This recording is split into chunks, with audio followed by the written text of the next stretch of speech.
In the fight for climate action, language is key.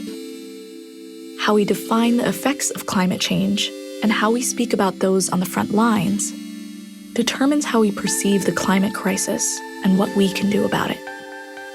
The term climate refugee is commonly used in Australian politics and media to categorize those facing displacement by climate disasters in the Pacific. But for many, uprooting their families and abandoning their homes is a last resort.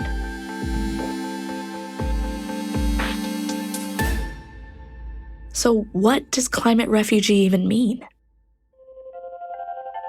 Hafaday and welcome to Inherited. We share the work of young audio storytellers, hoping to uplift a new generation of climate advocacy. I'm your season host, Shaylin Martos. This is Season 3, Episode 7, Home and Away. As a child of Vietnamese immigrants, Vi Pham's understanding of the word refugee changed as she learned more about Pasifika climate action. Today, she shares the voices of young activists from the Pacific Islands, working to change the narrative that paints climate disasters as both inevitable and irreversible.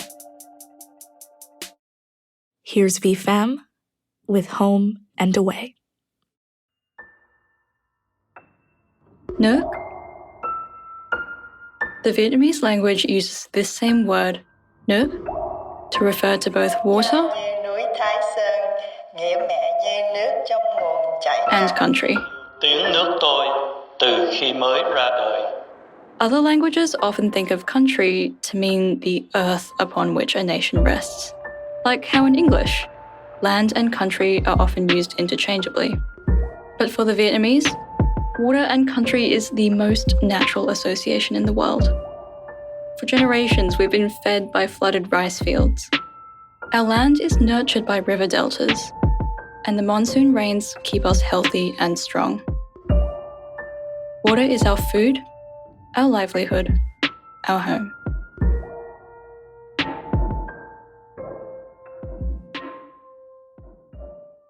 I am a second-generation Vietnamese immigrant living in Australia. It's an interesting space to occupy, and it's probably pretty unsurprising then that I ended up studying and working in migration law for quite a few years. I've always been fascinated by people's movement around the world and how that impacts the way we conceive of and talk about concepts of home and belonging. It's not just in Vietnamese or English where land, water, and home blend. In Samoan, the word for land is also a homonym.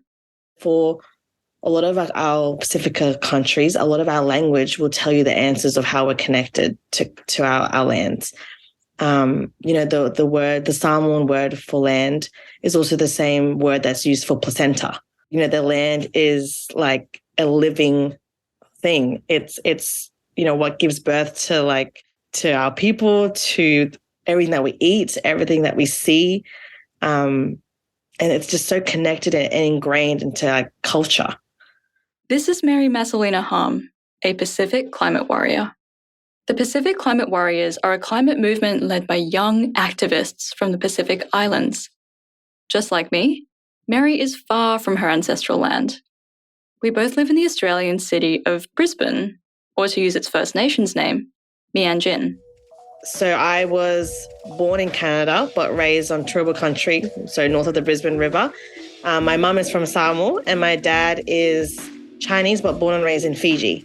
So I grew up most of my life here in Meanjin. Despite being one of the world's largest cities by territory, Meanjin is extremely socially tight. Locals jokingly call it a large country town, and I can barely meet new people without being able to count our mutual friends on both hands. Depending on who you ask, it's one of the best things about living here, or one of the worst. For Mary and I, two young women from migrant families living in the insular city of Meanjin, the connection was strong and instant. I felt a sense of kinship as soon as we started talking and reflecting on our relationships with our respective home countries. Living away from your ancestral homelands, it's kind of this natural calling that you always feel to return home. And so the idea of not being able to do that is, like you're saying, quite devastating. Almost immediately, Mary and I realised the tragic thing about growing up in an Australian city. We are so alienated from the land that supports us. Between my apartment and work is a 30-minute walk along a highway, with the Australian sun radiating off the concrete around me. Our supermarkets import the exact same produce all year round, regardless of the season. And for us living in Meanjin, we are in constant conflict with the floodplains on which our city is built.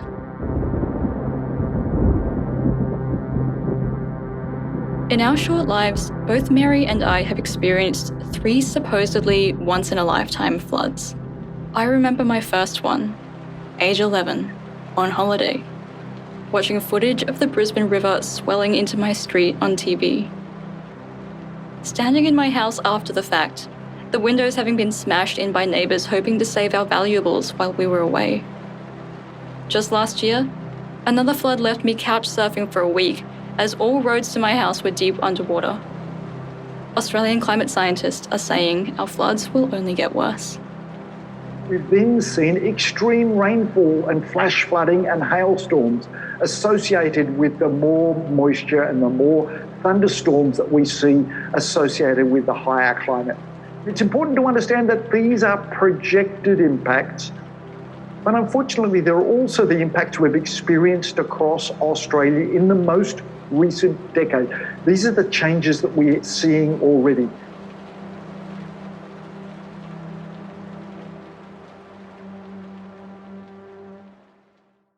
I often feel that our cities and infrastructure are built almost in spite of the land we occupy, rather than in harmony with it. It's hard to imagine a city-dwelling Australian likening their home to a placenta, to water, to nourishment.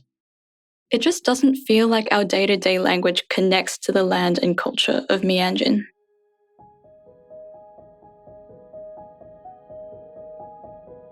While being separated by time and space, the Vietnamese and Pasifika diaspora in Australia have both experienced being the objects of hot debate within the Australian public consciousness. Back in the 80s, Australia received a wave of refugees fleeing war. Today, it nervously awaits another wave of refugees, this time fleeing the climate crisis. But despite this commonality, Mary and I nevertheless have very different relationships with the word refugee. For me, it's a word that embodies strength and history. It's a word that reflects the willingness of the Australian community to open their hearts. We can hear this in ABC clips from 1979, a mere 3 years after Australia accepted its first Vietnamese refugees. I think we all have to think in terms of the one world, one humanity. And we all have international obligations to fulfill if it's going to be a peaceful world for everybody. Do you think we should take as many as we can fit in? Yes, I do, most definitely. Do you think I think that we should cooperate in many ways to make sure that the needs of these people are fulfilled. Refugee is also a word that reflects the responsibility of the Australian government. I'm speaking to you today from Australia because 40 years ago, my mother and her family embarked across the ocean on the most significant journey of their lives. As people who had witnessed their country being torn to shreds by war and colonialism, Australia was a symbol of hope.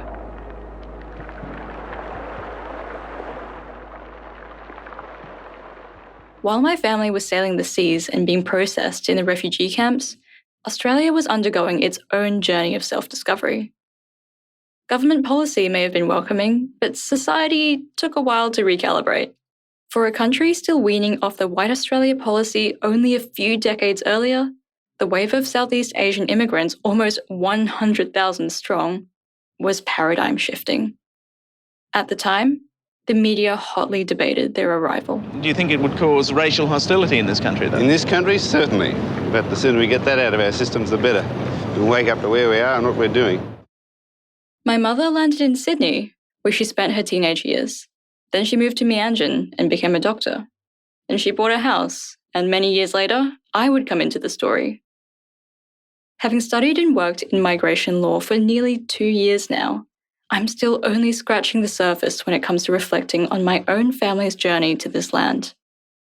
It's almost impossible to imagine my own mother, a happy-go-lucky woman who indulges in gardening and retail therapy, as an 11-year-old girl on an overcrowded boat, surrounded by dark, stormy waters.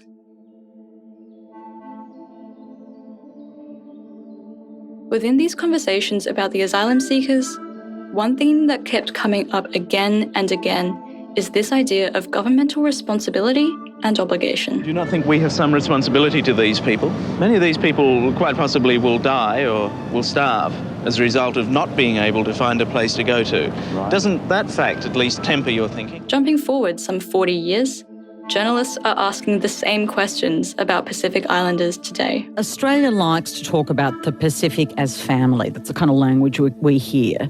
What obligations do we have to accept climate refugees from the Pacific if their islands become uninhabitable? Climate refugee. What a strange term.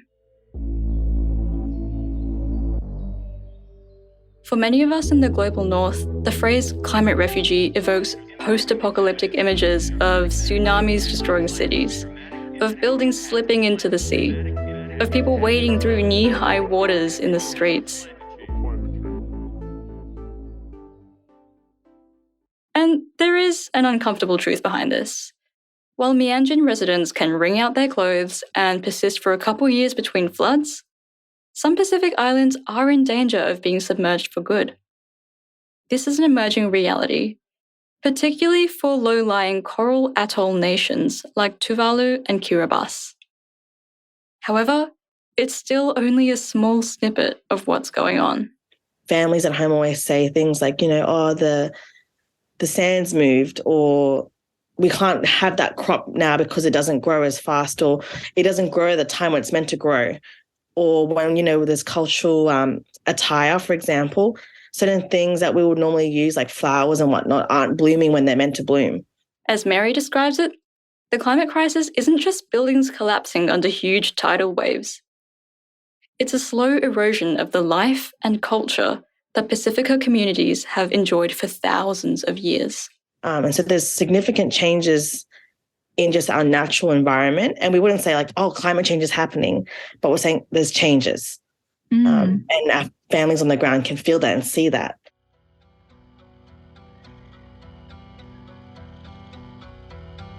Though the Pacific Islands are hardly alone in being affected by climate change, they are viewed in a unique light by mainstream Australian media and policymakers.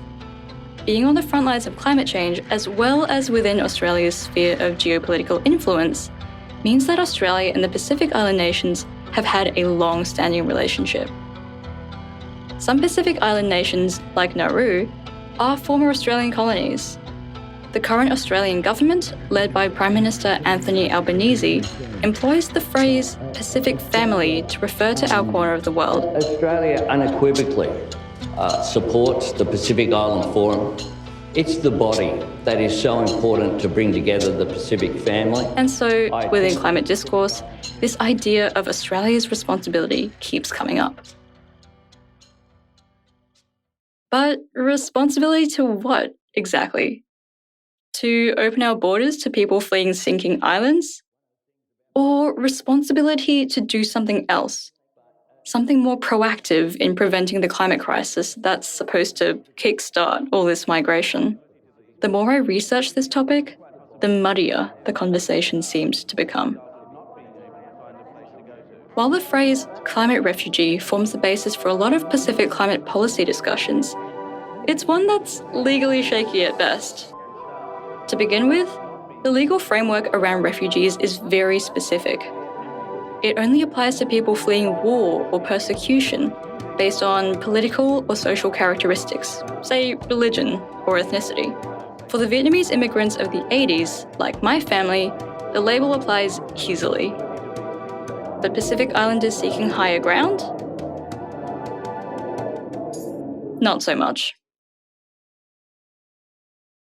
This episode is brought to you by Indeed. When your computer breaks, you don't wait for it to magically start working again. You fix the problem. So why wait to hire the people your company desperately needs? Use Indeed's sponsored jobs to hire top talent fast. And even better, you only pay for results. There's no need to wait. Speed up your hiring with a $75 sponsored job credit at Indeed.com/podcast. Terms and conditions apply. Ryan Reynolds here from Mint Mobile. With the price of just about everything going up, we thought we'd bring our prices down. So to help us, we brought in a reverse auctioneer, which is apparently a thing. Mint Mobile Unlimited Premium Wireless. How to get 30, 30, bit to get 30, bit to get 20, 20, 20, bit to get 20, 20, bit to get 15, 15, 15, 15, just $15 a month? Sold! Give it a try at mintmobile.com/switch. Upfront payment of $45 for 3-month plan, equivalent to $15 per month required. New customer offer for first 3 months only. Speed slow after 35 gigabytes if network's busy. Taxes and fees extra. See mintmobile.com.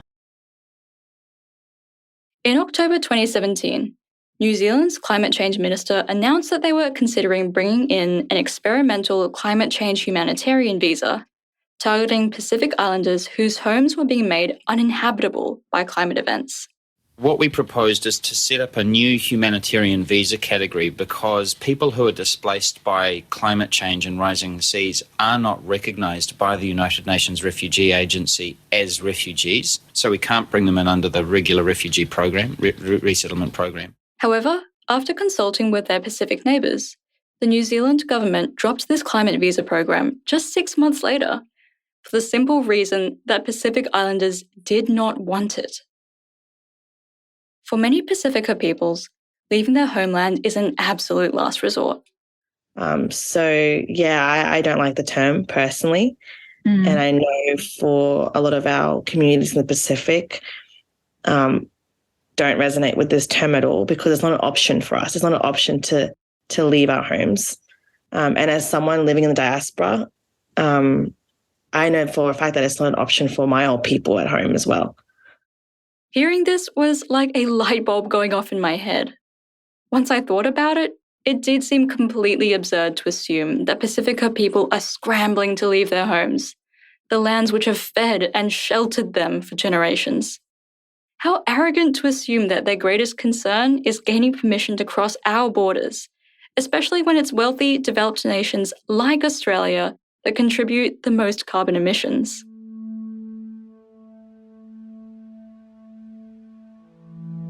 For a while now, I've had pretty similar thoughts about Vietnamese migration stories.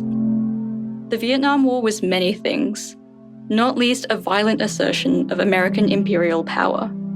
The damage that the US military caused to Vietnam's environment, infrastructure, economy, and society was absolutely devastating. As migrants, we've established thriving, happy communities in the countries where we eventually landed. And that's even after crossing open oceans and spending years in refugee camps. And don't get me wrong, I love my life and my community here in Australia, but I'll never forget why we were forced to leave.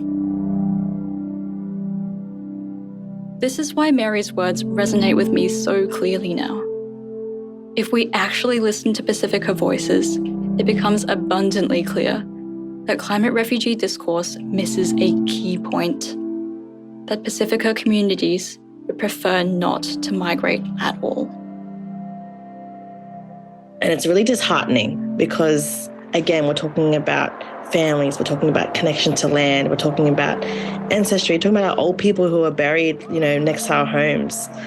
And the fact that we're jumping to this idea of climate refugee when we haven't even discussed ways of stopping climate change is really disheartening. By focusing on migration eligibility criteria, Australian media distracts the mainstream discourse from things that actually matter, like our own climate obligations. Again, Pasifika people have been fighting relentlessly for climate justice. Just last year, a group of Indigenous Torres Strait Islanders won their complaint against the Australian government before the UN Human Rights Committee. The committee found that the Australian government had violated its human rights obligations by failing to adequately protect them from the impacts of climate change. It's still too early to tell what this means for Australian climate policy, so watch this space, I guess. Mary notes that the climate refugee narrative also undermines Pasifika culture and agency. It presents the breakup of communities that have persisted for generations as simply an inevitable next step in the climate crisis. rather than a humanist tragedy.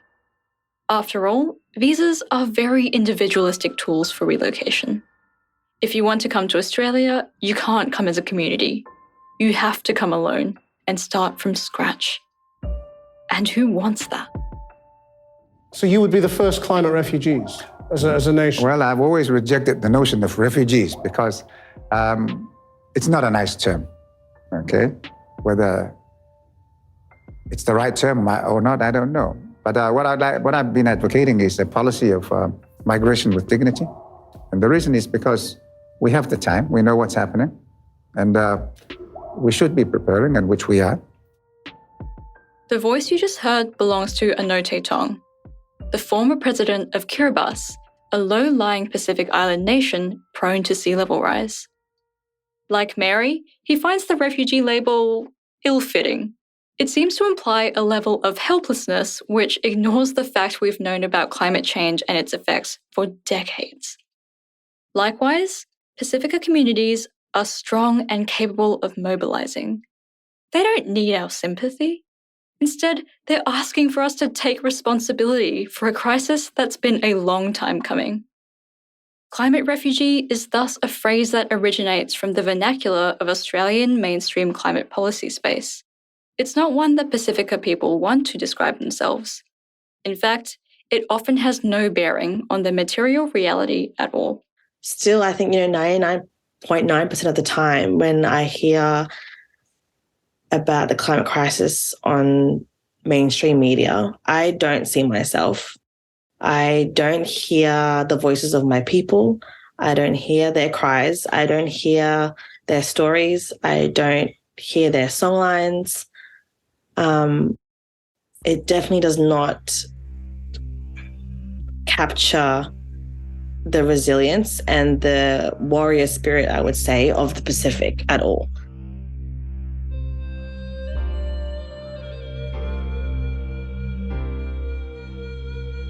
As they are on the front lines of climate change, Pasifika people should be leaders in the climate movement.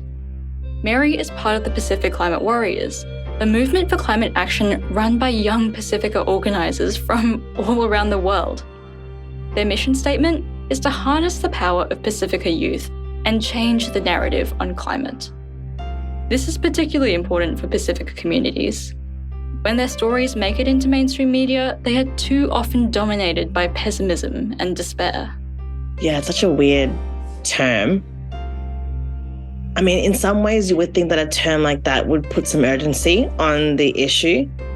But on the other side, it also takes away from the fight that we're talking about. Using the term climate refugee is almost saying that it's too late, it's done, it's over. It totally voids the topic of fighting for climate change and climate justice. Like, it paints us as victims of climate change and not leaders in this movement. The Pacific Climate Warriors are indeed a formidable force. Another warrior, Brianna Fruin, addressed world leaders at COP26. If you're looking for inspiration on this, look no further than the climate leadership of young Pacific people. We are not just victims to this crisis. We have been resilient beacons of hope. This kind of message is particularly important in Australia's political climate, where the climate refugee narrative is still widely used, despite many Pasifika people struggling to identify with it. The central premise treats Pasifika people as casualties of an inevitable doom, as another country's burden. Climate refugees are very different from climate warriors. If we only see the former being platformed in discussions about climate change, then we're destined to lose sight of what is possible. Watching a 60 Minutes episode on how the climate crisis will impact the Pacific Islands, I heard a lot of this pessimistic language once again. Ladies, you tell me, what's the future? We don't think we have future, but we just fight for our own life. We don't know what is the future. You don't think there is a future, Jean? I don't think of the real future. That's sad, isn't it? Do you mean by that you think the whole island will eventually disappear? Yeah. Without doing anything? this island will be disappeared. And this has been your home? Yes. I don't know where to move.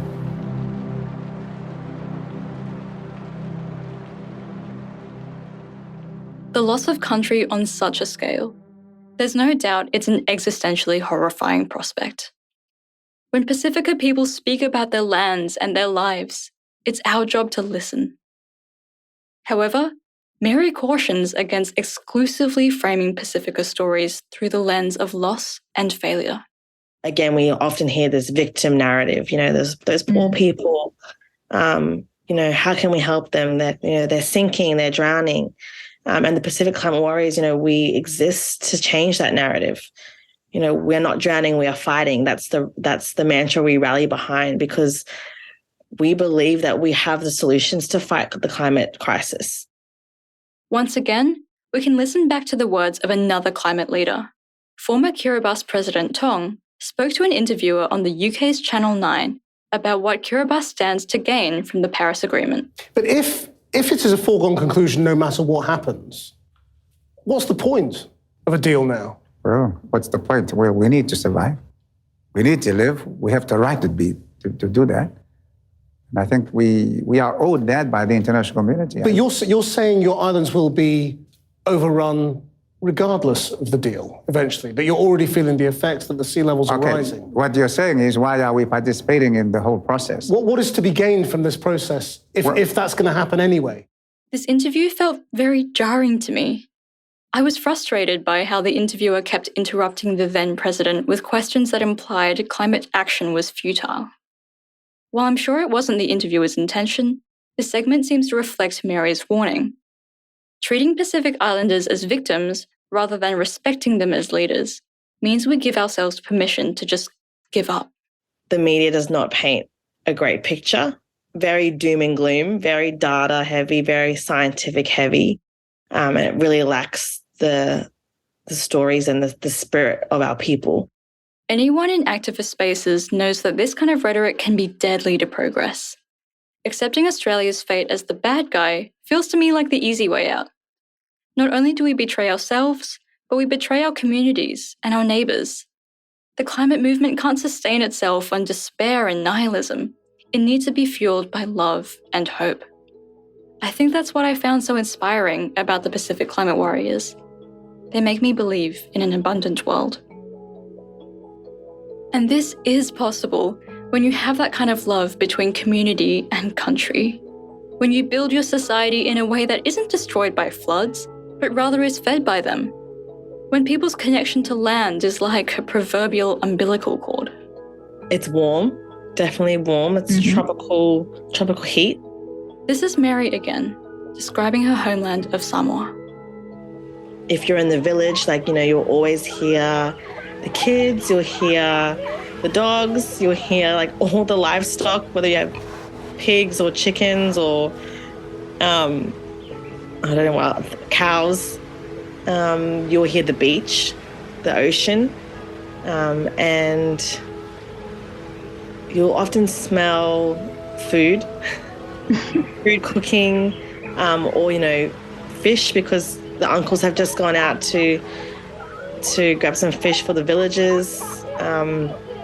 There's always something happening, but there's also so much time for rest, which is, again, another Indigenous way of being and knowing. It is a simple life, but a beautiful life.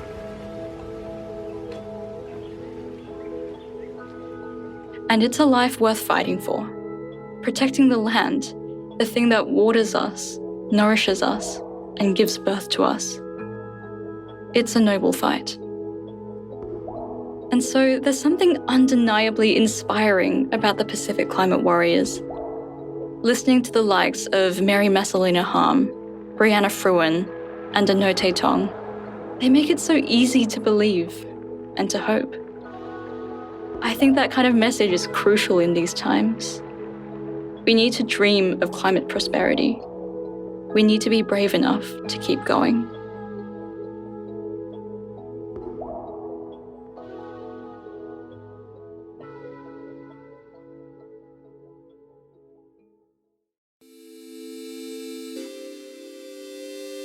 Hey there, it's Shaylin again. Thank you so much for listening to Home and Away by Vi Pham. That's all for this episode of Inherited. We'll return next week with an all-new episode featuring another impactful climate storyteller.